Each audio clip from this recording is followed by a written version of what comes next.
London has become a highly unlivable city, and most of the time when people talk about why, they'll tell you about the money, they'll tell you about the cost of living, and some will also talk about how it's changed so much through immigration.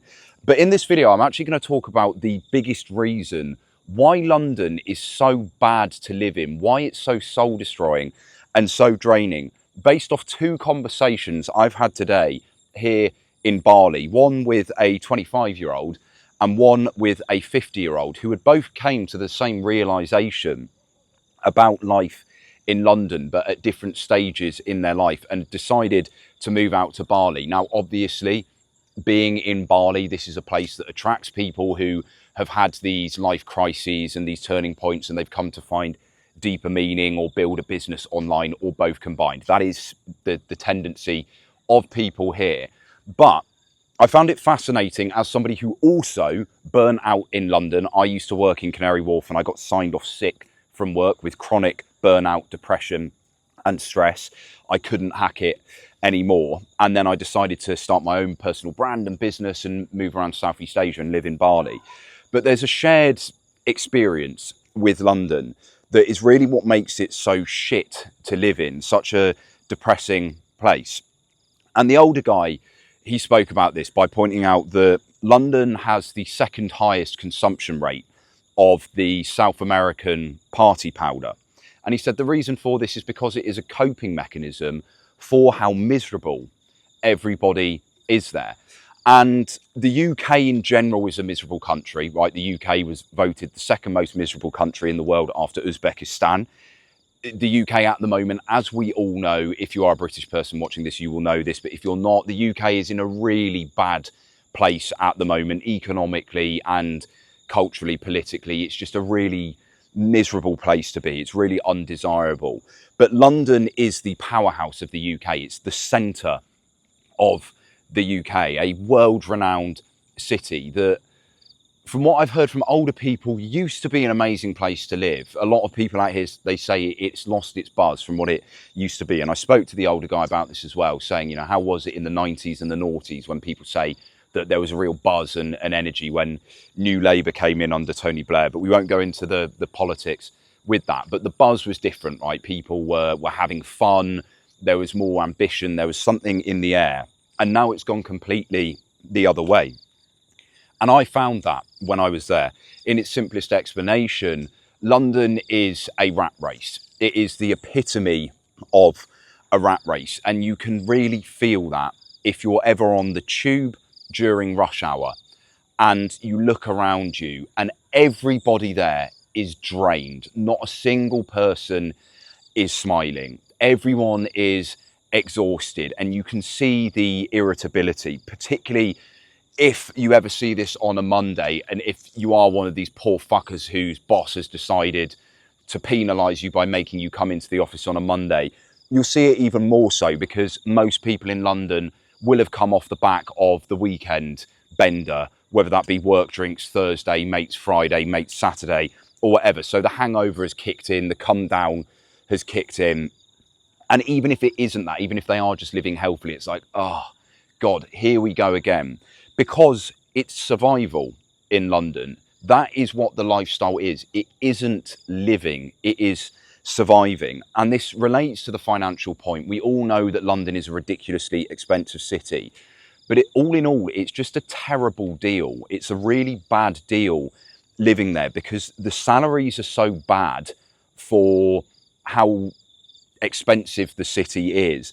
But also, even as a businessman now, why would you want to be there if you're having to pay so much in taxes and everything else? And I mean, Labour have made this worse, but it was that way anyway in the UK. There was the same problem under the Conservative Party. But like this old guy was talking about with his situation, you know, he was paying 60 grand a year GBP, like 4.5k a month, around that, to live in Battersea Power Station, the new state-of-the-art accommodation. So he was living in a more upmarket area, but he was living in a tiny 2-bedroom apartment and paying 60 grand to live there. And this guy, he runs his own business. He serves the British Holy Cow, the National Health Service.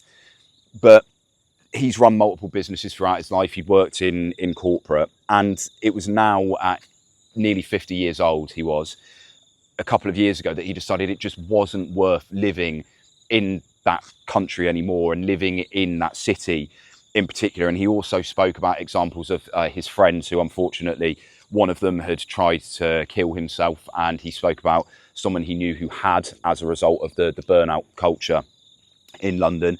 And I myself, when I was in London, was severely depressed and suicidal. That's why I was signed off work. And I'll relate this to the younger lad now, talking about it from his perspective. So the older guy, for him, it just made no sense as a business. It wasn't desirable.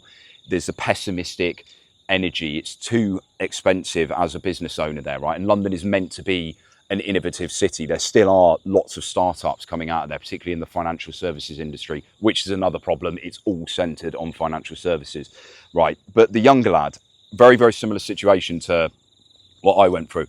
Oh, there's a bike coming as well, by the way, now. And this is the difference between Bali and London. This guy, he's going to be a chill Balinese person. He's not going to try and steal my phone as he goes by.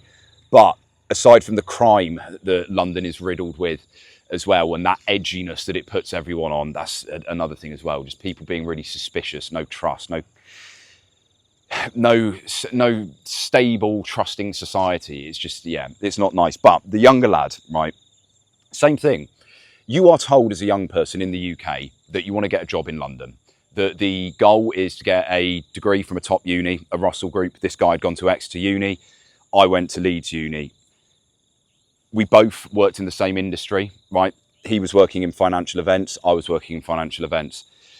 And for a salary of 25k a year in a city where realistically, if you're a single young person, to actually be able to live and have money spare after taxes as well, you probably need to be earning like 50, 60, 70k up, and you're still going to lose an enormous chunk of that as well to the tax man. It's just completely unlivable.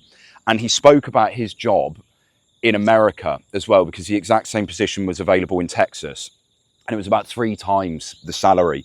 The wage stagnation in London and the graduate pay, it's crap, and it's just not worth it, the life that you live there. Same thing that I found.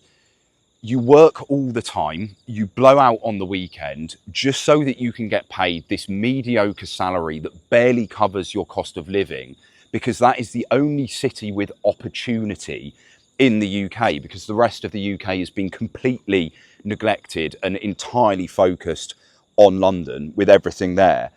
And then progressively you level up. Okay, after 2 years, maybe you can progress to a 40k salary, which again, after taxes and the cost of living in London, it's not going to get you very far.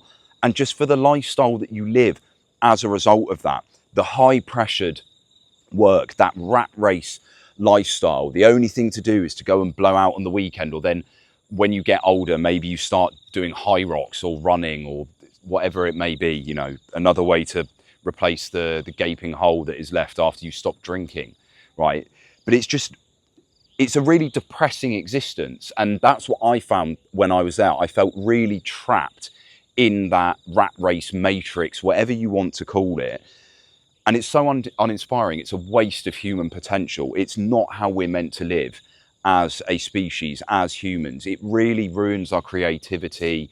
It ruins community. It ruins our potential to do things. And it doesn't have to be like that. And that's why I'm so glad that what happened with my burnout led to what it did, because it allowed me to get out of the UK. And I'd already started building my personal brand whilst I was in London and my business. And now I live a much easier, well, I don't want to say easier, running your own business is very hard in its own way, but a much better quality of life in Southeast Asia, where people are way, way happier. And you can see the ex-Londoners out here themselves too. You can see like they're happier with things, especially in a place like Bali, where you can still channel that ambition and that drive to build and make money and do well, which isn't a bad thing at all. One thing that I will praise about London as well, actually, is that, look, there are a lot of ambitious people there, and it is a very affluent city. And there are things that I learned in London as well that helped me with my business today, particularly moving at speed. And yeah, some of the corporate skills that I learned in my job, they have been transferable over to what I'm doing now. But out here in somewhere like Bali, places in like spots in Thailand as well, you can channel that ambition, but to a lifestyle that is far, far more fulfilling.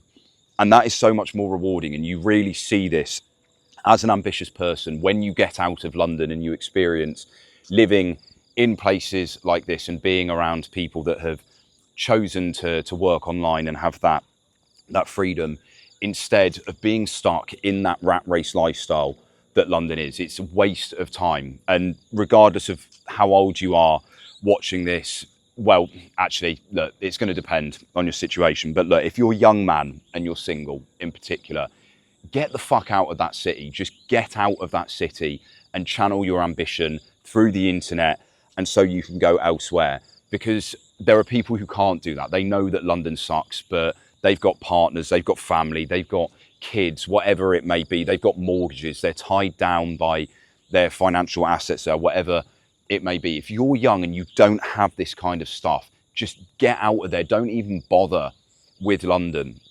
At the very least, maybe get a sales job there so that you can make a bit more money and yeah, just develop your skills a bit and get out. But if you can get a sales job somewhere else, even better, you know. It's just not worth it. It really isn't worth it living in London. And it's a shame. I don't want my home country's capital city to be like that. It's not a healthy way for people to live, but it isn't worth it. It's a huge con. It burns so many people out. It's a depressing lifestyle. And it's why that city is so unfriendly and hostile, despite its great history, despite the wealth that it's got there. And despite many things that I do like about it as well. It is a beautiful city in many areas with gorgeous parks. There's good food variety there as well. There are some iconic nightclubs. Granted, the UK music industry has been completely crippled by COVID and successive governments. It's a real shame that that's happened. There is still good arts and music coming out of London. There is still the thriving financial industry, apparently, whether you see that as a good thing or not. It depends, but look, love-hate relationship with London in a way, but a terrible place to live, and you'll be far better off if you get out elsewhere. And by the way, one of the best ways that you can do that is by building a personal brand, which is exactly what I help my clients with. If you'd like to know more about that and how you can get started, feel free to book in a call with me using the link below. You can just have a chat, see if it works for you. But aside from that, I'll see you in the next video.